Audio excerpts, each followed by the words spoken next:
আজকে আমি নিয়ে এসেছি একটি নতুন রেসিপি, সবার লোভনীয় খাবার। আজকে আমি নিয়ে এসেছি শুকনো কুলের আচার।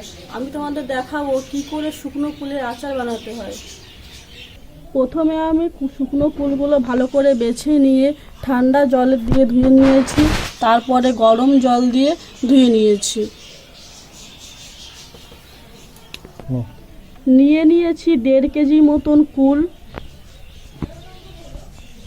নিয়েছি পরিমাণ মতন মৌরি, নিয়েছি পরিমাণ মতন ধনিয়া, নিয়েছি গোটা জিরে, আর নিয়েছি শুকনো লঙ্কা দুটো নিয়েছি। আমি যেহেতু মিষ্টি করব ওই জন্য দুটো নিয়েছি। যদি ঝাল করতাম তাহলে বেশি নিতাম ঝালটা। আর নিয়েছি 500 মতন গুড়।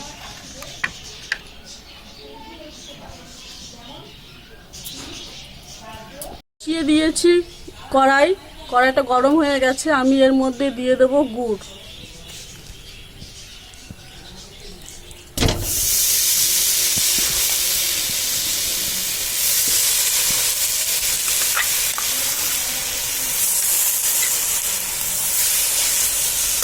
এবার দিয়ে দেব একটু জল।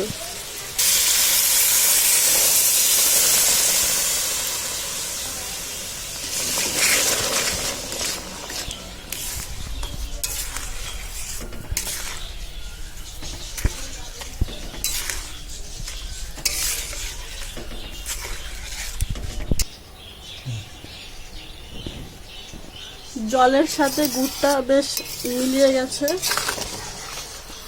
কোথাও দলা নেই গুড়টা।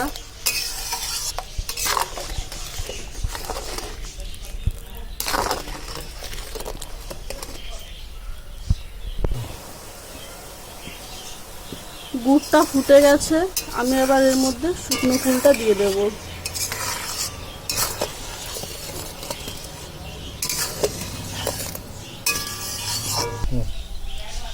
অন্য একটা পাত্রে আমি ধনে, জিরে আর মৌরি আর শুকনো লঙ্কাটা ভেজে নিয়ে গুঁড়ো করে নেব। গুড়টা আমার জাল হয়ে গেছে, এর মধ্যে আমি কুলগুলো দিয়ে দিচ্ছি।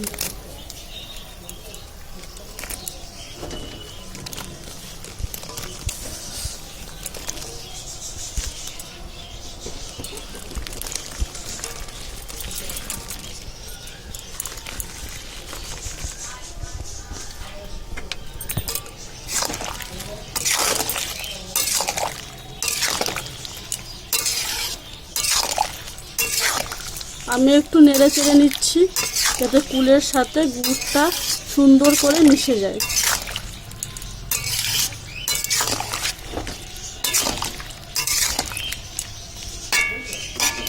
এবার কিছুক্ষণ আমরা এভাবেই জাল দেব কুলটা।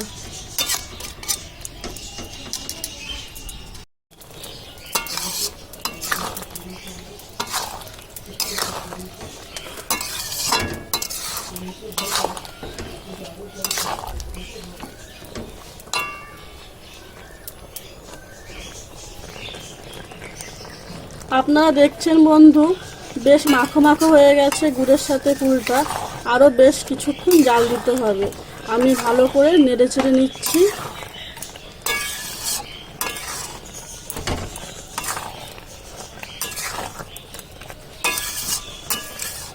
এবার কিছুক্ষণ আমি ওয়েট করব। আপনারা দেখতে থাকুন ভিডিওটা।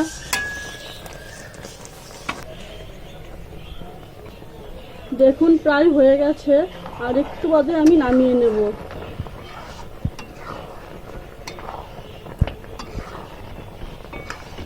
এদিকে আমি ভেজে রাখা মশলাগুলো গুঁড়ো করে নিয়েছি। বেশ কালারও চলে এসছে। আমি আবার ভেজে রাখা মশলাটা এর উপর দিয়ে ছড়িয়ে দেব। কত সুন্দর হয়েছে দেখুন।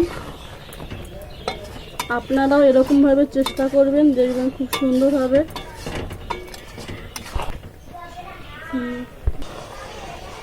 দেখুন কত সুন্দর হয়ে গেছে কুলের আচারটা। যারা পারেন তারা তো জানেনই, তাদের কিছু বলার কিছু নেই।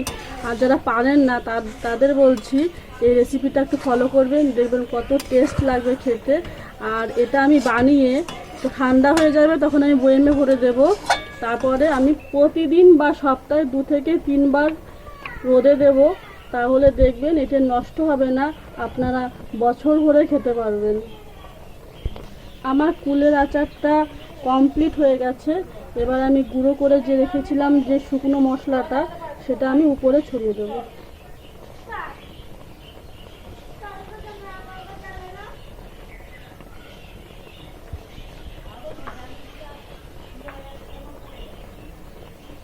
দেওয়া হয়ে গেছে, আমি একটু নেড়ে চেড়ে নেব।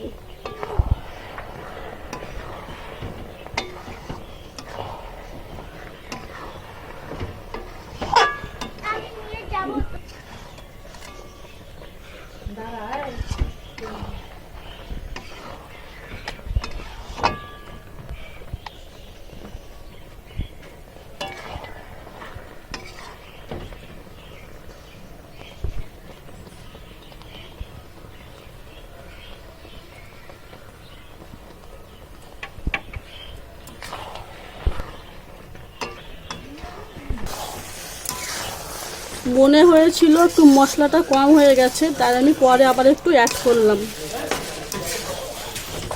আমার আচার তৈরি হয়ে গেছে, এবার আমি নামিয়ে দেব।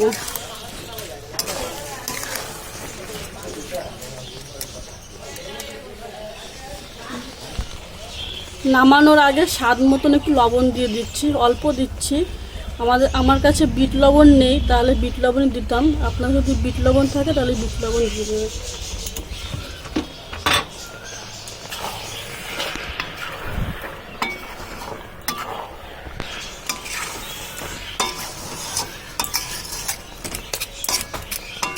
কমপ্লিট হয়ে গেছে রান্নাটা।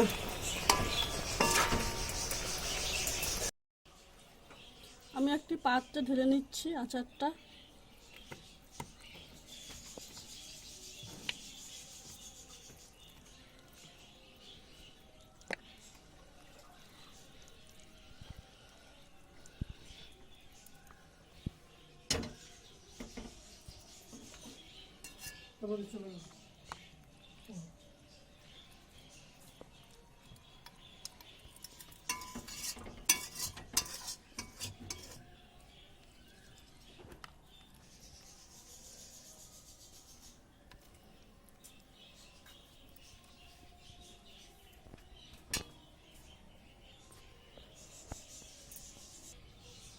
আমি উপর দিয়ে একটু শুকনো মশলা ছড়িয়ে দিচ্ছি।